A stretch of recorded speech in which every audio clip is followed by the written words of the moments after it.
Good morning. It is dawn and I'm walking the dogs. Here they are, waiting for me to keep going. I've been trying to get my phone to work with my gloves and it doesn't work. And so I will resume walking and try and do a little bit of a walk and talk today without my selfie stick, just my phone, and try not to fall down. Here is what I'm seeing. And the dawn is breaking as I'm doing this walk, which tells me that spring is coming. It's a very lovely thing to not have my toque light on and to be able to actually see where I'm going. So this is wonderful. And I'm heading to the barn. And I want to take you with me because I've been thinking about compassion fatigue. That is the focus of where I've always wanted to take my therapy business. I really have noticed throughout my whole career that while I can take kids off parents' hands and do something fun with them and, make them feel safe and connected and engaged for an hour or two, after that time they go back to their parents or their caregivers, and those people might have had a coffee, but they are still unbelievably exhausted. And now I'm a full-time caregiver, and this compassion fatigue that people have written about, especially in the last decade, this is Joy being very dutiful and following me. Joy, free. There we go. She needs a permission here and there. This compassion fatigue is real, and it's not the same as burnout, although of course it's on the way. It's a way station, or it's a path that can lead to burnout. And I have burnt out spectacularly a few times in my life and had to do major life overhauls and have my husband particularly look after me for longer than I liked. And so burnout is something I don't want to have happen again. There are signs of life in the thickets here. There are like squirrels and bunnies, and I hear birds. It is early spring. And so anyway, heading back to the barn. And the reason that I'm heading to the barn is that I think that there are small ways that I can replenish myself and reconnect with myself and actually remember that I have needs too, and that those needs are needs. They're not just, selfish wants. They are actually very important for me to take note of. And it really does help. My imaginal space is helping because, as soon as I make my inner team into characters, it's so much easier to love them, right? It's so much easier. Here's the barn. It's so much easier to take care of someone else for me than it is to say, do a day just for me. When I think of doing a day for me, including my inner team, somehow it feels like leadership, not selfishness. So anyway, that's the preamble. And I wanted to bring you into the barn because this barn and the breakfast little routine that we have is really turning into one of those practices that is replenishing to me. I'm going to close the door and create a little space. And I'm going to just allow you to come with me. Here are our cozy cats. Hi, Tamira. Dora is just impossibly large. She isn't a large cat. That is all fur. It is ridiculous, but useful. The dogs are snarfing around for little horse poop nuggets, which I have actually cleaned up. So there isn't too much. They're just finding old treats. And here's who I really want to take you along to see. My horses eating breakfast. There's Tundra. There's Blue Jay with the J on her butt. That got her name along with her blue eye. And little Mighty Eclipse. So I'm here and I am going to simply take care of myself a little bit. I'm going to turn the heater on, give myself a pretend source of warmth. I've got my heated gloves. And I want to take you with me into one of the stalls and just let you co-regulate off of, I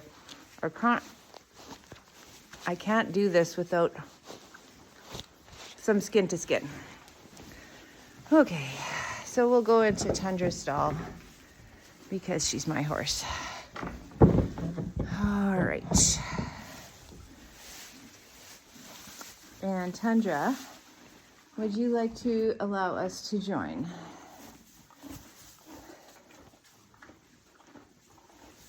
So I always want to ask consent from my horses now. Since I took my EFW training, that's a new thing.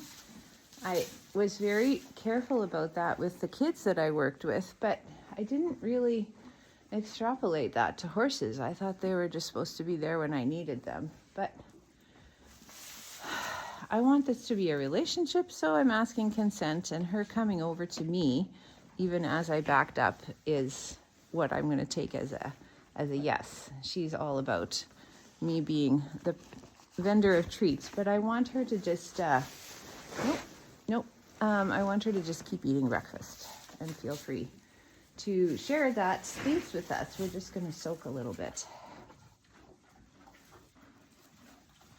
And what I enjoy and what I'm wanting to share with you is just the sounds and the sights and the feel of, a calm, regulated space. And so I'm just going to try and stop talking for a little bit.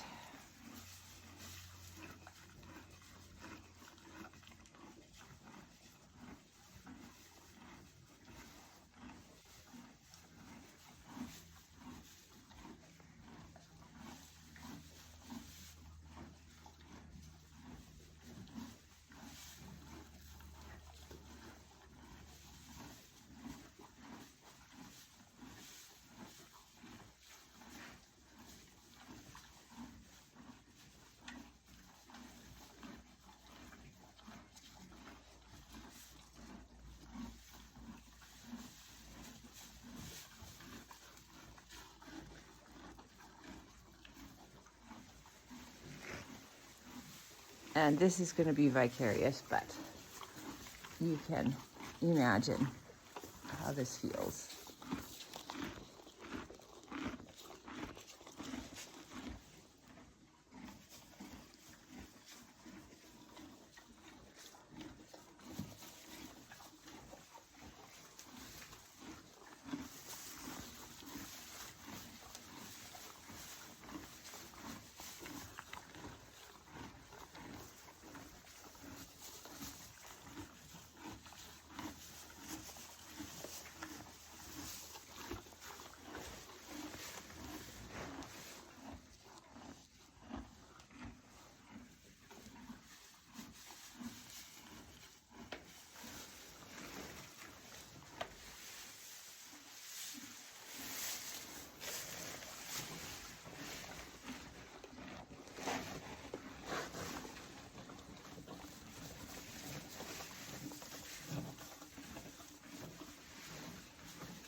hope that helped you start your day with a little more peace and just a sensation of contentment that these animals were all able to share with us because of the nice, safe space that is the barn. And we are all tired. Most of us are caring for someone. And so I hope that this sort of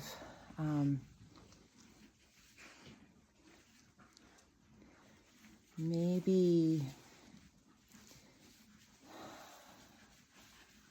chance to enjoy some beings who are well looked after, simply living, is an encouragement that that is the goal for everybody. The goal for everybody is simply to have a safe breakfast, right? In a safe space with their own personal boundaries intact and some quiet munching. And that's really, I think, what we're all working towards. So it's helpful for me to once in a while just slow down and just experience that rather than simply always doing the work. And so probably in your life there are people or animals who are occasionally in a just right challenge or even in a home base sort of state. And when we can recognize that and join it and just, breathe out a little bit, maybe that will be one of the protective factors against that fatigue taking over. So happy Wednesday, and I hope that you can find ways to take care of yourself this week.